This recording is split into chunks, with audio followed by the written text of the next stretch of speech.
cobaan tertinggi kan mati, dan itu kita harus siap terima. Nggak usah kita pikir, kalau kita pikirkan semua ini resikonya, ini macam-macam, kita nggak bekerja. Negara ini ya banyak mafianya, di kantor-kantor banyak parasitnya. Kami himbau kepada seluruh pengusaha, Bapak Presiden minta kemarin, kalau masih tidak sesuai regulasi yang ada, ditindak tegas. Tapi aku mau jelaskan di tempat ini, bahwa yang saya maksud adalah 86% ini tidak sesuai regulasi, titik, nggak usah dibantah. Karena kepungan mafia dan parasit-parasit itu kadang-kadang tidak berkutik, kadang-kadang tidak berkutik. Akhirnya ya udahlah, kita selesaikan pelan-pelan. Pelan-pelannya kapan kan nggak bisa ya? Terus negara kok pelan-pelan, kita dibatasi waktu 5 tahun kan? Kami langsung cabut izinnya, langsung kami kirim, sekarang sudah tersangka. Direktur kami juga ikut sama-sama tersangka. 11 kami copot. Kamu nggak benar semua. Oh Pak, aku tidak ikut. Iya, tapi kamu kok.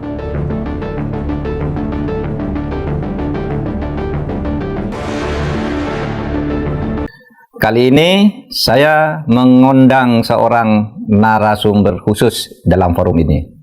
Seorang tokoh yang sekarang ini sedang mendapat banyak perhatian karena langkah-langkahnya yang mungkin agak berbeda dibandingkan dengan pejabat lain pada umumnya.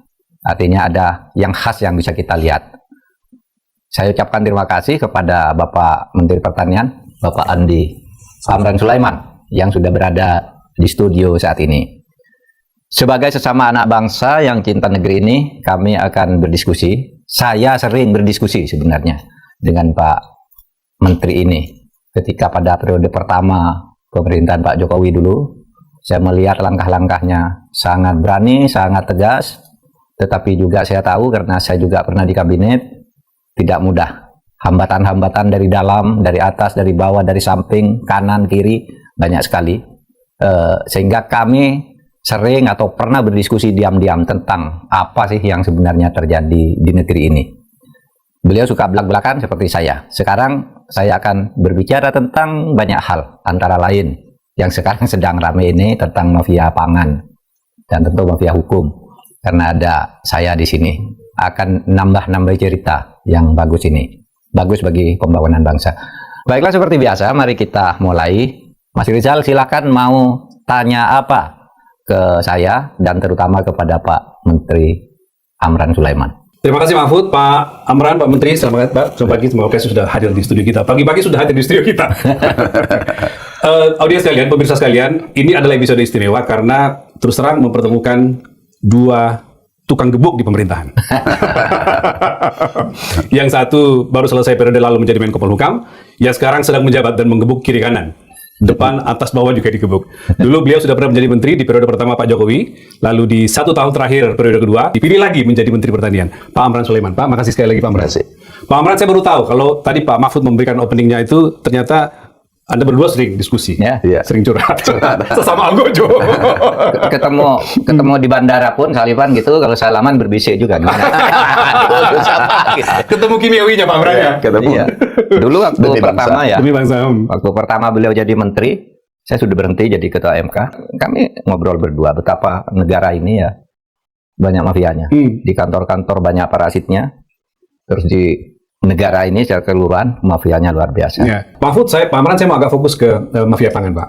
Kemarin itu Presiden di Solo, Pak Amran, hari Minggu, 2 hari lalu, Pak, berpidato dan mengatakan bahwa akan menyatakan perang terhadap mafia pangan. Nah, ada Pak Amran di sini.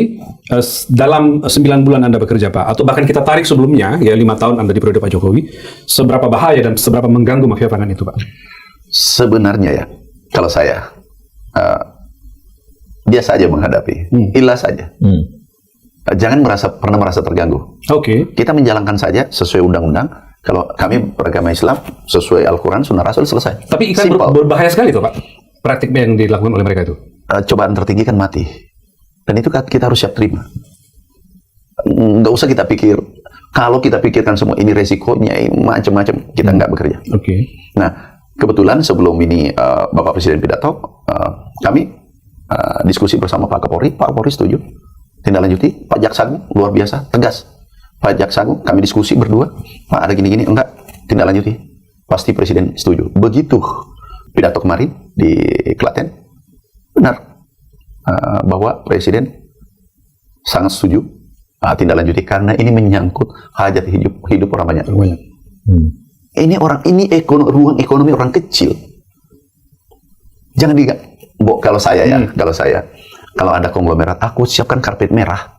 Sektor pertanian, perkebunan, pabrik gula, CPO hilirisasi, banyak ribuan triliun kita masih butuh di pertanian. Masuk ke sana, jangan ganggu yang vital. Beras bermasalah, pangan bermasalah, negara bermasalah. Ini ekonomi rakyat kecil. Kalau saya jangan diganggu. Saya selalu beritahu mereka yang konglomerat ini sini diskusi. Teman, kamu masuk di sini, jangan mengganggu di sini. Ini vital, ini bermasalah sedikit. Ini negara goncang nih. Tapi masuk di perkebunan, untungnya lebih besar. Cuma ini cepat. Per 3 bulan. Tapi kalau ini menunggu 5 tahun. Tapi bisa panen 30 tahun. Nah, kami diskusi Pak Jaksa Agung, 4 mata, Pak Kapolri. Sebelum Bapak Presiden sampaikan, kami sudah diskusi 4 mata. Enggak, kita tindak lanjuti. Itu kita harus lindungi rakyat kecil. Setelah itu, kami lapor ke Bapak Presiden, dipanggil di bandara, kami laporkan apa adanya. Berdasarkan data, bukan opini.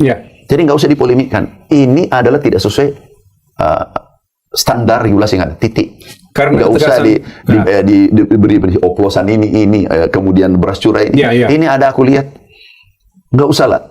Tidak sesuai lab yang kami baca, ada 13 lab seluruh Indonesia, tidak sesuai, premium medium itu tidak sesuai. Harusnya ini harganya 12.500, nggak boleh lebih. Tapi dijual 15.000, 16.000, 17.000, 14.000. Rata-rata 3.000 saja. Average ya. Itu kerugian rakyat itu 100 triliun. Kalau ini 10 tahun. Potensi kerugian. Dan pasti merugikan. Dan kita sudah cek. Juga mereka banyak mengaku. Jadi banyak yang definisi oplosan apa artinya, nggak usah terlalu panjang berbelit-belit. Singkat, ini regulasinya, ini berasnya yang dijual. Titik, selesai. Mau tanya apa lagi? Ini regulasinya yang dikeluarkan oleh pemerintah resmi, kemudian ini faktanya lapangan. Selesai kan? Menurut Pak Amran, itu ditanggapi oleh sejumlah kalangan, ini masih ada permakluman mungkin ya, begitu Pak, kira-kira gitu ya. Di opini publik masih mengatakan ini nggak terlalu melanggar. Ya, macam-macam. Di sana kan pasti ada afiliasi, temannya terganggu. Impor beras, Pak. Itu impor beras itu untungnya banyak tuh. Kami maklumi juga. Yang dulunya impor tiba-tiba tidak. Bayangkan untung Rp1.000 saja atau Rp2.000 lah. 1 juta itu 1 triliun. Kalau 7 juta 7 triliun. 2 tahun berturut-turut. 2 tahun. Dan itu secara kertas. Kapal. Bukan mereka urus. Yang kapal kan orang lain. Selesai. Masuk. Jadi, dan ini infrastrukturnya sudah terbangun. Gudangnya sudah puluhan tahun. Kemudian SDM-nya sudah terbentuk. Kapalnya. Infrastruktur ini sudah terbentuk. Jadi kami juga sadar. Tetapi kami himbau kepada seluruh pengusaha, Bapak Presiden minta kemarin, kalau masih tidak sesuai regulasi yang ada, ditindak tegas. Itu nggak ada lagi. Nggak ada lagi ruang diskusi. Untuk ini, nggak perlu lagi kita bahas. Nggak usah cerita, ini oplos, ini di Amerika, ini Indonesia. Nggak usah, ini ada pengamatan. Nggak usah pakai teori. Ini regulasinya, ini faktanya, sesuai lab. Kira-kira 13 lab, semuanya salah. Ini level nasional nih, labnya. Nih, aku padukan masuk. Nggak usah ada lagi ini beras campuran, ini macam-macam aja, muter-muter. Bila salah titik. Saya ke Pak Mahfud dulu, Pak. Mendengarkan penjelasan beliau ini seperti ini, apa komentar Pak Mahfud sebagai orang yang mencermati dari luar? Ya itu yang saya rasakan ya. Jadi banyak sekali permainan-permainan itu yang sangat merugikan rakyat. Dan saya melihat Pak Amran ini berani gitu mengungkap itu. Padahal itu terjadi di berbagai sektor ya. Yang berani itu yang saya lihat, iya Pak Amran ya. Saya bicara di dalam pemerintahan. Ya, yang punya tanggung jawab ke tata pemerintahan kan. Makanya sejak dulu saya melihat Pak Amran ini kesepian. Itu sebabnya dulu sering komunikasi dengan saya karena di dalam itu banyak hambatan untuk perbaiki. Sehingga keluarnya itu tidak bisa tertumpah ke dalam lalu diskusi dulu dengan saya sejak jadi menteri pertama. Saya bilang wah hebat nih orang, gimana ya menteri-menteri yang lain ada 5 saja lah ya di sektor 5 saja di sektor terpenting ya sudah mengguncang gitu. Waktu itu beliau sendirian memperbaikinya gimana nih ya, dihambat di sini pelakunya ini gitu. Saya lihat petanya dari Pak Amran waktu ini ya tidak mudah memang menyelesaikannya. Tapi saya gembira ya. Pak Amran masih tetap sesudah ini, sekarang masuk lagi, sesudah dulu berhenti 1 periode, tapi di akhir periode kedua masuk lagi kan. Itu sudah mulai tertata lagi dan mulai ada lagi yang muncul gitu, berbicara tentang kantornya, berbicara tentang tugasnya. Yang banyak itu kan karena kepungan mafia dan parasit-parasit itu kadang-kadang enggak berkutik. Kadang-kadang enggak berkutik. Akhirnya ya udahlah, kita selesaikan pelan-pelan. Pelan-pelannya kapan kan nggak bisa ya. Terus negara kok pelan-pelan. Kita dibatasi waktu 5 tahun kan. Dibagi penggalan 5 per anggaran, per tahun anggaran. Kalau pelan-pelan terus menyelesaikan susah. Pak Mahfud tadi mengatakan gini Pak Menteri, bahwa ternyata berat yang dihadapi. Pak Mahfud hadapi berat, saya yakin Pak Amran juga menghadapi. Seberapa berat Pak menghadapi mafia pangan? Iya memang berat, tapi tidak boleh lelah. Tidak boleh lelah. Gimana Pak ceritanya? Jadi gini, ini yang ramai masalah beras nih. Sekarang. Ini masalah beras. Kami ingin sampaikan dulu, meluruskan dulu karena banyak orang tidak paham tapi komentar. Ini masalah, ini satu masalah juga. Kita tidak tahu punya afiliasi dengan kelompok mafianya, mana, kelompok mana dan seterusnya. Yang pertama adalah ini awal mula beras ini, masalah beras muncul. Ada data BPS, bukan data saya, mengatakan bahwa harga turun di tingkat petani. Kemudian di konsumen naik. Kemudian sesuai data BPS, produksi kita tertinggi selama 7 tahun. Selama 7 tahun? Iya. Karena pertanian kami larang mengeluarkan data produksi. Kenapa? Selalu dianggap subjektif. Makanya pakai data BPS? Data BPS. Yang kedua, data FAO. Lebih tinggi lagi. FAO mengatakan ini produksi kita yang tahun lalu 30 juta ton. Sekarang diprediksi naik 35 juta ton, dan kenaikannya tertinggi nomor 2 dunia setelah Brasil. Tertinggi kedua di dunia setelah Brasil? Setelah Brasil. Kata FAO. Itu bukan kami yang rilis. Yang ketiga, juga pada saat yang bersamaan, Kementerian Amerika, United States Department of Agriculture, Amerika, mengeluarkan juga data bahwasanya ini hebat betul. Bahwa Indonesia produksinya nanti 34,6 juta ton. Dari 34,6 juta ton dari tahun ini. Kemudian target kita kan 32. Produksi tahun lalu 30. Artinya ada lompatan 4 juta ton. Sekarang ini sudah ada surplus 3 juta ton. Ada keyakinan saya data semua ini benar. Dan itu independen. Nggak ada urusannya dengan kita. Ini melihat harga di penggilingan turun 2 bulan 3 bulan lalu, kemudian harga konsumen naik. Berarti anomali kan? Nah, anomali ini aku cari di mana masalahnya. Yang pertama, ada statement seorang pengamat mengatakan bahwa supply Cipinang kurang. Jadi ini membenarkan bahwa harga naik karena supply-nya Cipinang kurang. Cipinang ini pasar Indo Cipinang. Pasar Indo Cipinang. Nah, kami cek data, mulai dari sana, cek 5 tahun data. Kebetulan kami senang dengan matematika, fisika, cek data. Itu ada anomali juga. Aku dapat beras keluar 11.000 ton satu hari, itu tidak mungkin di pasar Cipinang. Iya, karena kalau itu keluar berarti mobil itu numpuk, mobil truk itu mengepung, tidak ada orang yang bisa masuk. Selama ini berapa maksimumnya? Maksimal 3.000. Nah, ini 3.000 selama 5 tahun. Ini 11.000. 11.000 satu hari. Ada anomali. Satgas turun, periksa, mengaku. Dia mengatakan lagi, ini adalah kita membenarkan data. Berarti data dulu salah semua dong. Jadi kejebak. Satgas kerja. Udah. Satgas pangan Pak ya? Satgas pangan. Kami sebelum berangkat ke Rusia, ke luar negeri, dampingi Bapak Presiden, kami sudah tata, periksa seluruh Indonesia. Ini ada yang tidak benar. Diperiksa. Ambil sampel sebanyak-banyaknya. Aku ditanya, Pak, kita gunakan lab untuk memeriksa lab pertanian? Jangan. Itu subjektivitasnya tinggi. Itu fitnah nanti muncul dari mana-mana. Gunakan yang lain. 3 Pak, enggak. 13 lab kami gunakan. Seluruh Indonesia. 13 lab, gunakan. Kami cek 268 sampel beras, cek yang tidak sesuai dengan mereknya 86%. Banyak sekali Pak, 86. 212 yang tidak benar, tidak sesuai standar. Nah, banyak ingin plesetkan, oplos gini, campur gini, macam-macam. Bukan itu yang aku maksud. Ini ada, jadi pastikan banyak orang yang tidak senang. Ada orang tidak senang. Dia ini ada yang mengatakan beras curah itu bukan beras curah, ada juga premium curah, macam-macam lah. Ya wajar. Itu sangat wajar orang yang terganggu kepentingannya. Tapi aku mau jelaskan di tempat ini bahwa yang saya maksud adalah 86% ini tidak sesuai regulasi, titik, nggak usah dibantah, nggak usah lagi ini oplos, ini campur macam-macam. Melanggar pokoknya gitu ya. Intinya gini, pemerintah sudah menetapkan medium premium, titik. Kemudian ini kalau medium seperti apa, kualitasnya seperti apa? 1, kadar airnya 14%, 2, sosonya 95%, kemudian sosok kadar air brokennya. Kepala dulu. Beras kepala maksudnya utuh. Ya.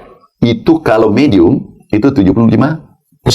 Premium itu 85%. Beras utuh ya? Beras kepala ya? Utuh. Ya, nah, brokennya pecahannya itu medium 25%. Premium 15%. Selesai. Nggak usah dipolemikan. Ini tidak sesuai dengan yang di regulasi pemerintah. Titik. Nggak usah lagi dibahas ini di Amerika. Ya kamu ke Amerika, jangan di sini. Ini Indonesia. Jadi Pak kembali lagi premium 15% untuk yang broken, Ya. kalau yang medium 25%. 25%. Nah ini Selesai. Tidak 212 merek tadi itu tidak. Ada yang sosonya keliru, ada yang beda-beda tidak sesuai. Yang jelas tidak sesuai regulasi yang dikeluarkan oleh pemerintah. Dan itu merugikan rakyat, merugikan rakyat Indonesia.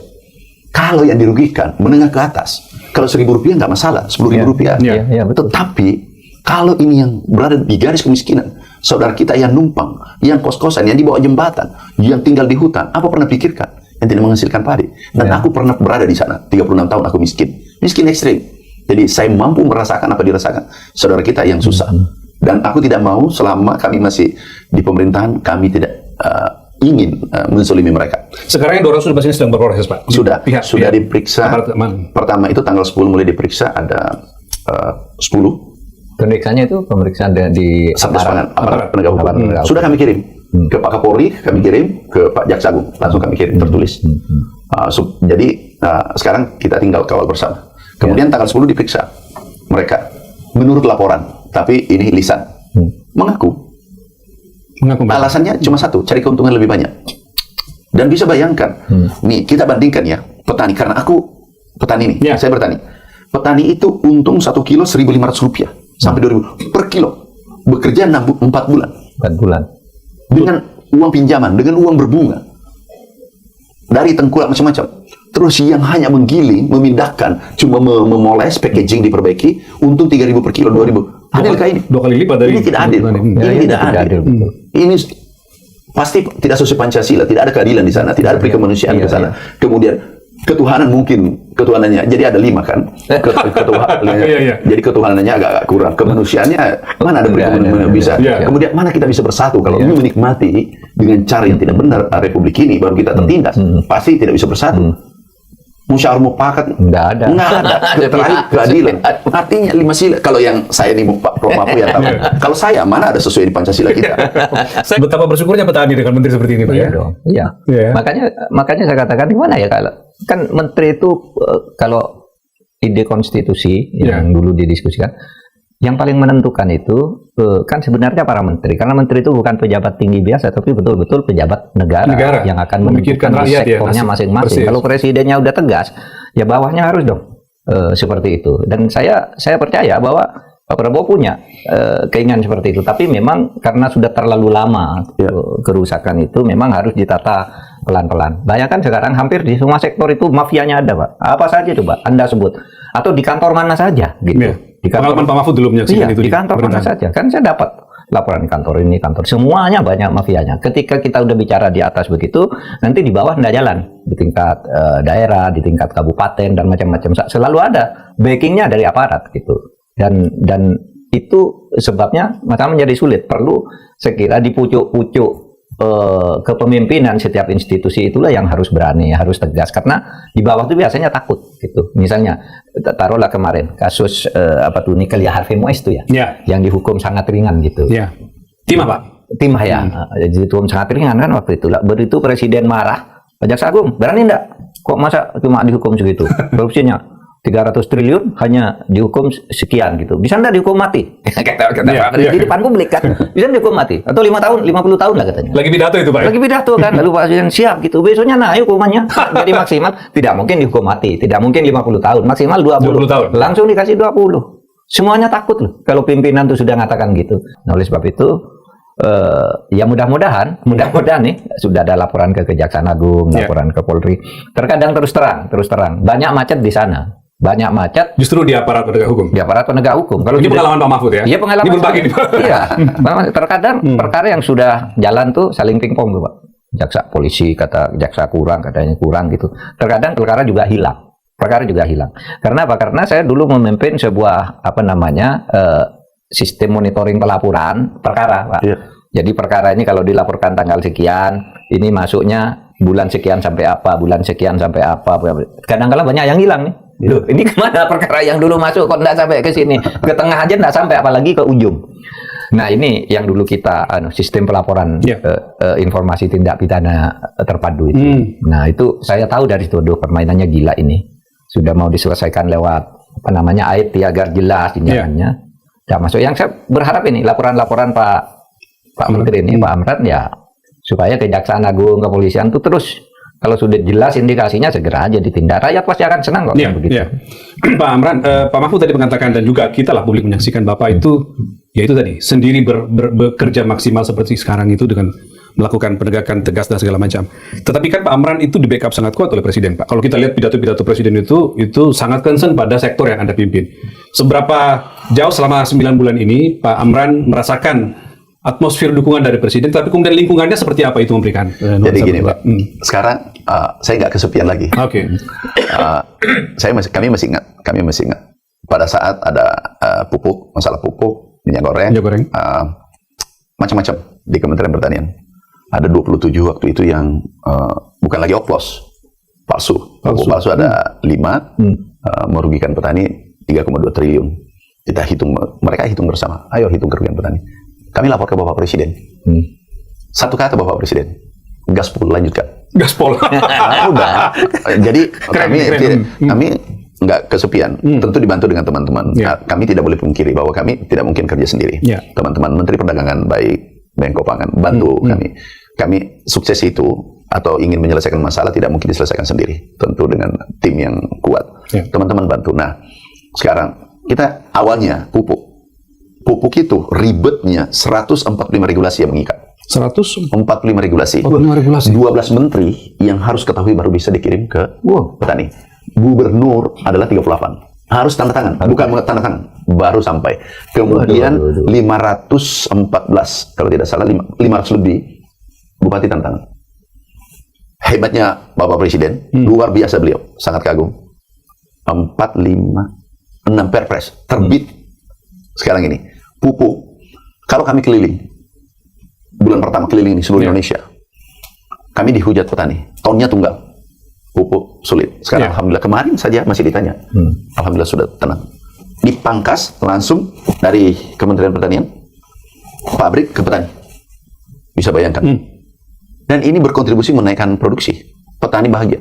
Kurang, Presiden minta tambahkan pupuk sesuai kepentingan keinginan petani. Ini selesai. Makanya urusan pupuk selesai sekarang, Pak. Selesai. Dulu ramai sekali, Pak. Ramai sekarang. Iya, 5 bulan itu ramai sekali. Sekarang udah selesai. Selesai. Itu tahu nggak Pak yang butuh pupuk? Panganan saja. Itu 115 juta orang. Jangan main-main. Ini 115 juta orang kita pertaruhkan. Kemudian benih, irigasi. Kami melapor impres keluar. Irigasi yang dulunya ini, Prof. Jadi ada beberapa kita selesaikan.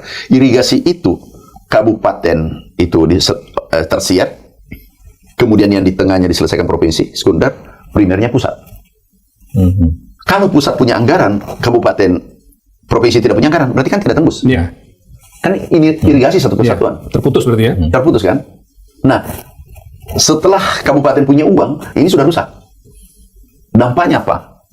Kenaikan jumlah tanaman itu, luas tanah tidak pernah bergerak. Artinya, dana yang dikeluarkan kan sia-sia. Mulai bupati, gubernur, sampai pusat. Beliau keluarkan impres. Siapapun bisa mengerjakan sekunder, primer, tersier jadi utuh. Gitu. Bagus ya. Provinsi bisa, pusat bisa, pertanian bisa, PU bisa, kabupaten bisa. Jadi anggaran ini utuh. Karena tidak ada gunanya dikerjakan di hulu. Kalau tengahnya enggak. Kalau tengahnya enggak, ya buntu airnya. Kalau ini di sini, jadi semua bisa kerjakan. Sekarang sudah selesai. Kebijakan, yang saya tahu, Prof, kebijakan yang keliru jauh lebih berbahaya daripada koruptor dan mafia. Pupuk saja dulu, kan sekarang e-katalog yang rintis kami. itu sering terlambat. Tanaman itu tidak pernah mengatakan tunggu dulu, pemerintah lagi rapat. Apalagi tikus, mana tikus diskusi? Tunggu dulu, tunggu dulu, ini menteri lagi rapat dulu. Jadi itulah ide awalnya, sehingga kami katalog langsung ke pabrik. Tujuannya apa? Harganya murah, tidak ada bermain-main, mafia apa segala macam. Yang ketiga, tepat waktu. Hujan ini mana bisa diatur? Oh ini lagi turun hujan, tunggu dulu, ini lagi tender. Hama nggak bisa dia, hama itu serangannya luar biasa. Nah, kami putusin e-katalog. Dan yang pertama e-katalog dulu, online single submission itu pertanian. Nah, ini selesai. Ini kita perbaiki, regulasi. Bapak Presiden, setiap ada keluhan petani, HPP. Gimana Pak Mentan? Buat sejahtera itu petani. HPP dinaikkan. Oke, sudah, tanda tangan selesai. Sederhana. Apa yang terjadi, Prof? NTP, nilai tukar petani, kesejahteraan petani itu, dulu 98, 106. Kemarin, sesuai BPS ya, itu 121. Perkebunan 150-160. Kami ditarget NTP, ini NTP naik 110, alhamdulillah dapat 121. Dan pertama dalam sejarah, ini karena gagasan besar Bapak Presiden, pertama dalam sejarah pertanian adalah sektor pertumbuhan tertinggi nomor 1 selama merdeka. Oh iya Pak? Sekarang ini? Iya, 10, ini datanya 10,55. Dan saya terima kasih Bu 10,55 itu apanya Pak? PDB. Kontribusi di PDB. Oh oke, kontribusi terhadap PDB. Nomor 1. Dan ini ada tulisannya Jawara pertama. Ini pertanian Jawara baru sumber pertumbuhan. Pertama dalam sejarah ya. Nah, kita ini punya keunggulan komparatif. Indonesia ini bisa tanam 12 bulan. Oke, kita kembali lagi perbaikan regulasi, pupuk sudah beres, yang pupuk oplos kemarin palsu, bukan oplos. Palsu. Kalau oplos masih campur, Pak. Ini semuanya nol. Nah, itu 5 perusahaan. Kami langsung cabut izinnya, langsung kami kirim, sekarang sudah tersangka. Direktur kami juga ikut sama-sama tersangka. 11 kami copot. Kamu nggak benar semua. Oh, Pak, aku tidak ikut. Iya, tapi kamu pembiaran. Kamu sudah tahu salah, ikut parah. Dia bilang, aku diperintah. Lah, kamu itu sama dengan beternak kejahatan menurut saya, Pak. Karena bukan ahli hukum. Kalau membiarkan seseorang bertindak, yang tidak benar, membiarkan, itu sama dengan beternak. Dan lebih cepat daripada virus COVID-19 mungkin.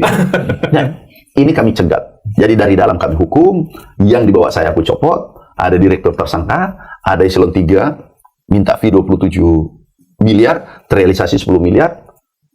Aku panggil, nggak tahu bakat saya, Prof. Aku panggil, ada bakat penyidik, aku panggil. 5 menit ngaku, Prof. 5 menit ngaku, padahal berbulan-bulan ditanya nggak pernah ngaku. Tapi gini, kalau melihat cerita ini kan sebenarnya ya, kalau tergantung menterinya ya. Ternyata bisa orang bertindak tegas dan berani seperti Pak Amran. Itu artinya apa? Sebenarnya kalau presiden itu sudah memberi ruang, sudah tegas kan pidato-pidatonya. Tapi Kak, kenapa menteri-menteri itu pada di tempatnya sendiri masih banyak mafia, masih banyak ini enggak berani juga ngomong kayaknya, sehingga saya berpikir gini, saya pernah punya sumber begini Pak, katanya Pak Presiden itu pernah menyamping seorang pejabat yang suka salah satu institusi pejabat lah, katanya Presiden tanya, gimana caranya berantas korupsi di Indonesia ini? Di pejabat ini bilang, Bapak kalau Bapak korupsi tegas aja, kan di sekeliling Bapak nih banyak nih, katanya.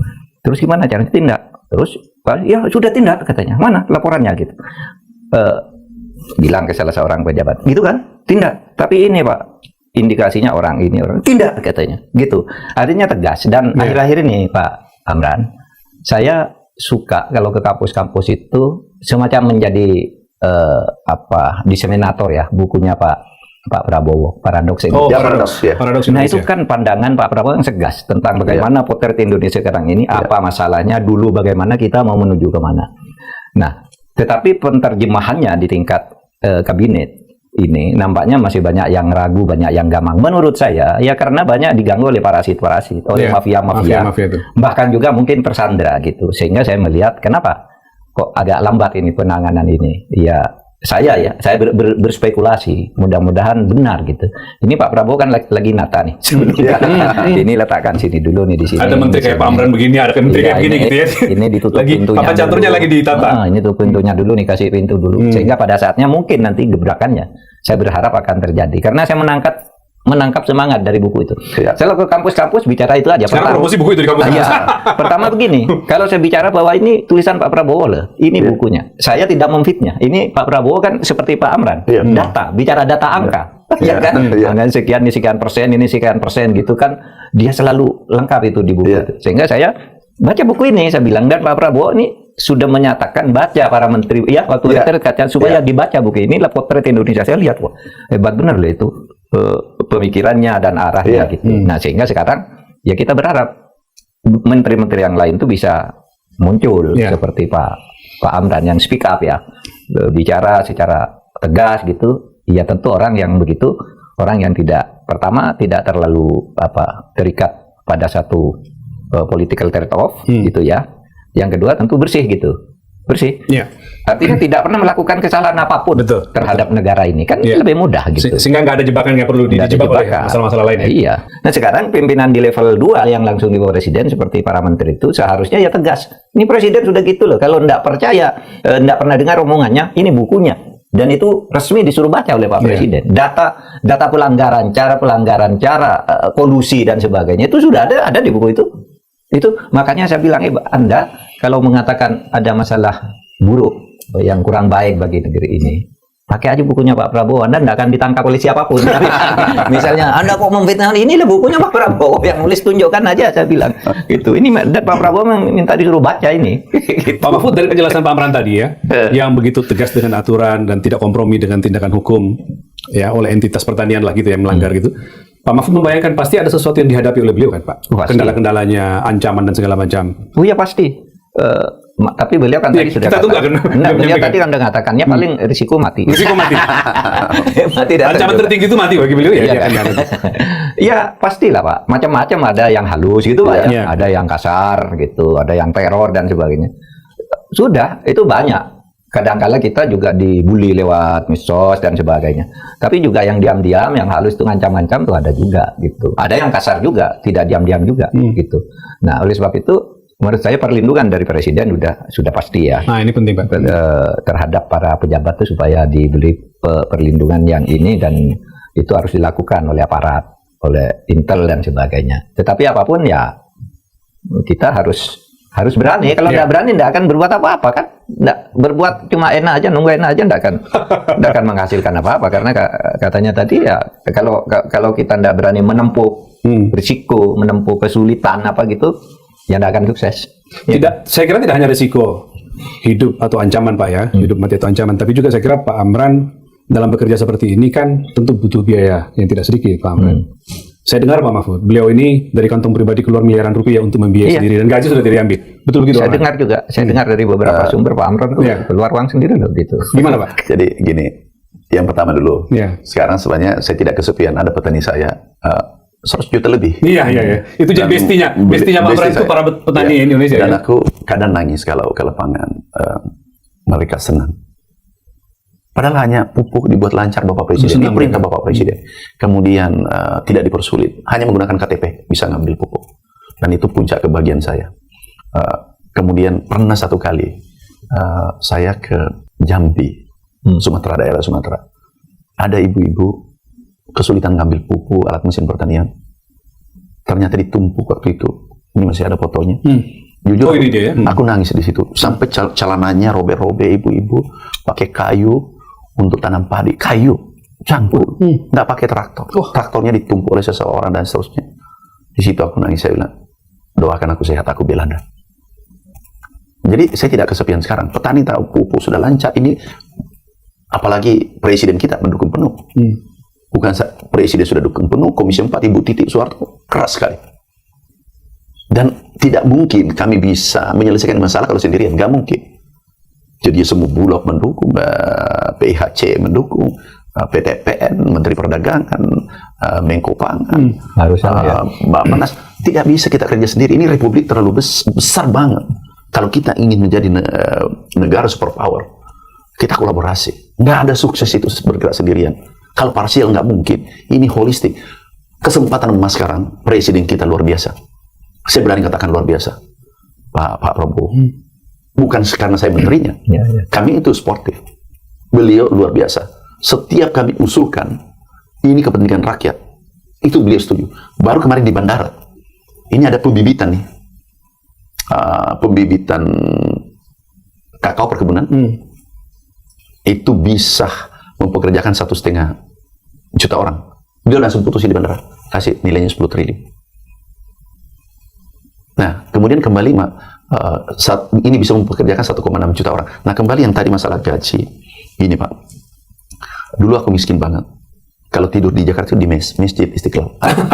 Masih ada fotonya. Di Masjid Istiqlal. Ini fotonya masih ada. Di masjid. Oh iya di Pak ya. Istiqlal itu. Oh itu ya. Jadi Masih muda sekali Pak Amran ini. setelah kami kerja, memang sekarang ini karena Allah sudah kasih rezeki, kami terima gaji.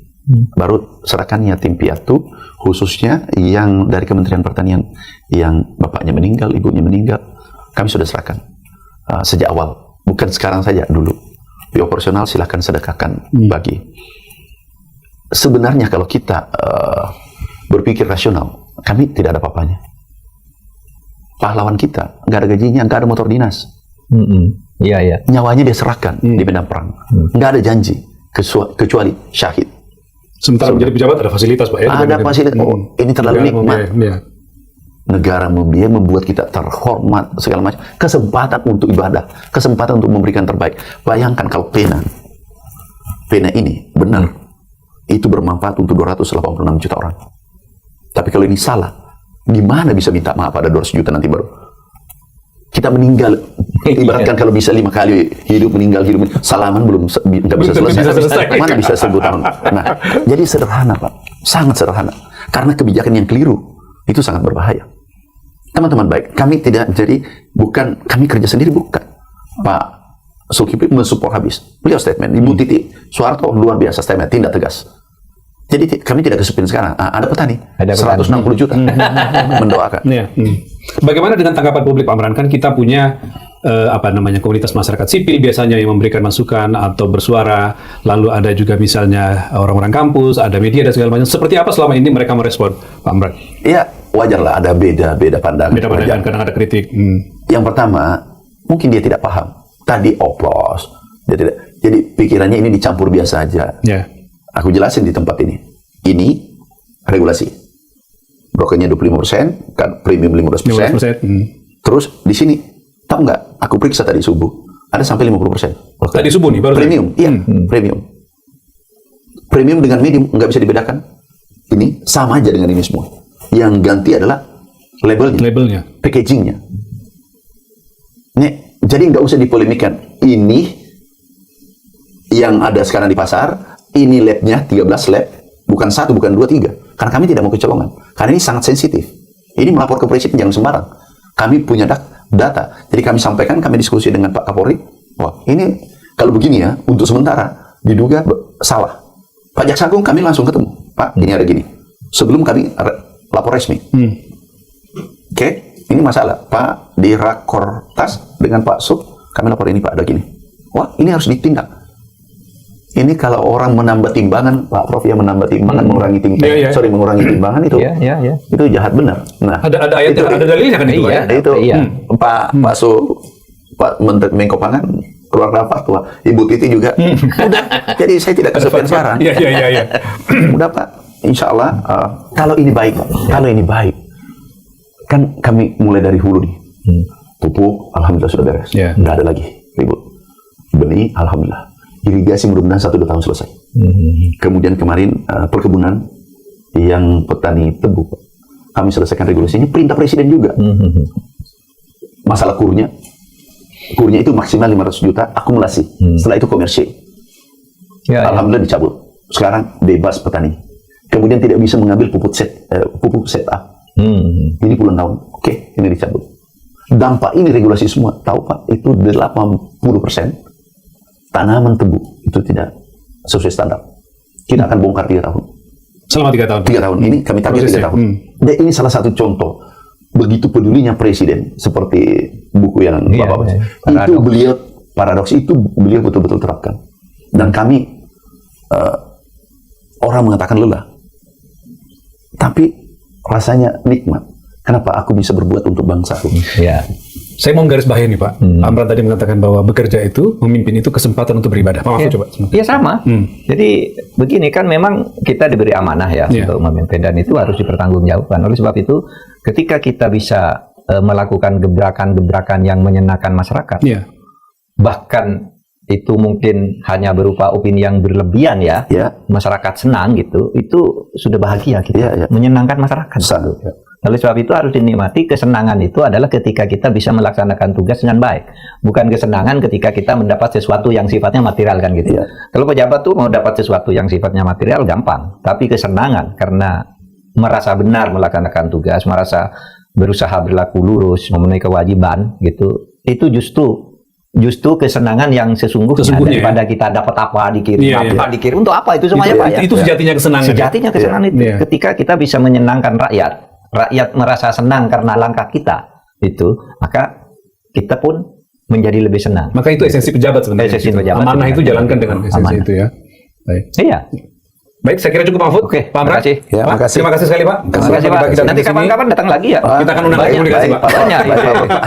Terima kasih Pak. Terima kasih Pak. Sekian dulu untuk minggu ini. Kita akan jumpa lagi dalam podcast Terus Terang pekan depan. Siapapun Anda, dimanapun Anda berada, apapun profesi Anda, tetaplah berkontribusi positif untuk negeri ini. Jangan pernah lelah untuk selalu mencintai Indonesia.